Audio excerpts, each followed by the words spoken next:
नमस्कार, श्री स्वामी समर्थ. तुम्हाला आज मी कढी पकोड्याची रेसिपी सांगणार आहे.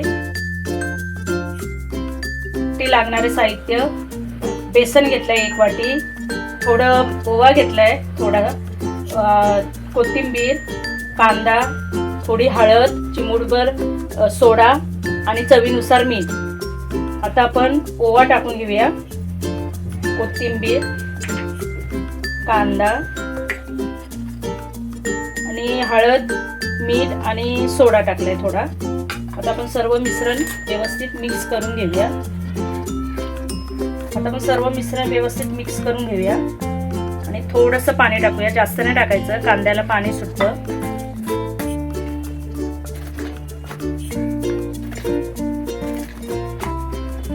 दहा मिनिटासाठी आपण बाजूला ठेवूया आणि कढी बनवून घेऊया.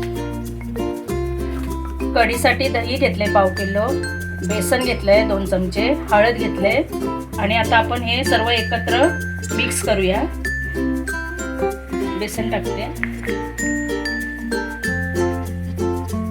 हळद टाकते. आता आपण पाणी टाकून सर्व एकजीव करून घेऊया. कढीला मग आपण आता फोडणी द्यायची. सगळ्या गुठल्या पूर्ण गेल्या पाहिजेत बेसन मधल्या. सर्व दही वगैरे सर्व मिक्स झाले, बेसननी, दही, हळद. आपण कढीला फोडणी देऊया. आता आपण कढी बनवून घेऊया. कढई ठेवले, गरम झाले, आपण तेल टाकूया.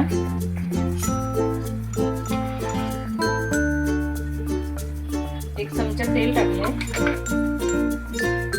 थोडा गॅस फास्ट करते. मोहरी टाकूया. मोहरी टाकली की जिरं टाकूया थोडं. 2 लवंगा टाकते, 1 दालचिनी, कढीपत्ता, हिरव्या मिरच्या.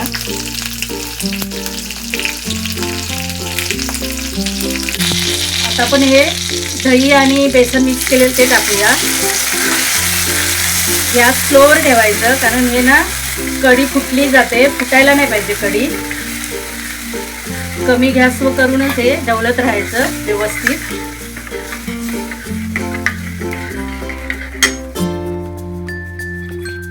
थोडं पाणी टाकूया, थोडं मीठ टाकून व्यवस्थित उकळी येऊन देऊया आपण. आणि नंतर ह्याच्यामध्ये आपण पकोडे बनवू ते टाकायचे त्याच्यामध्ये.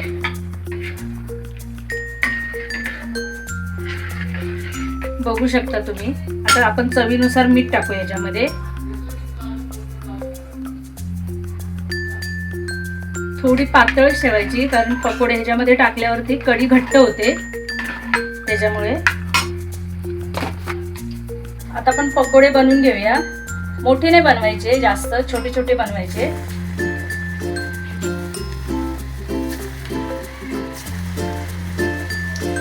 बघू शकता तुम्ही, एकदम छोटे छोटे टाकायचे.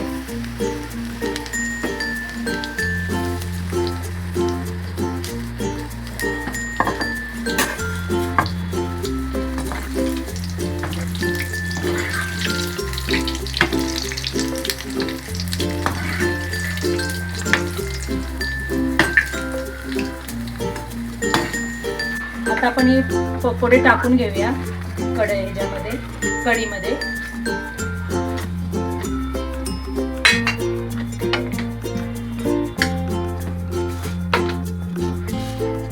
थोडीशी साखर टाकूया, नाही टाकली तरी चालेल, तुम्हाला आवडली टाका, नका टाकू. टाकली थोडीशी.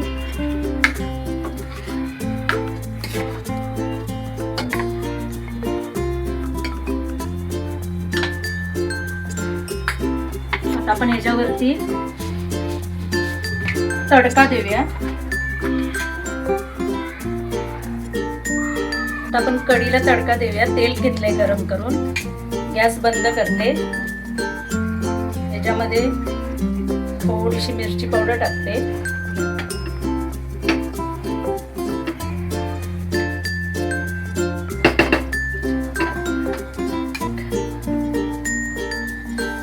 हा तडका ह्याच्यावरून आपण टाकून घेऊया.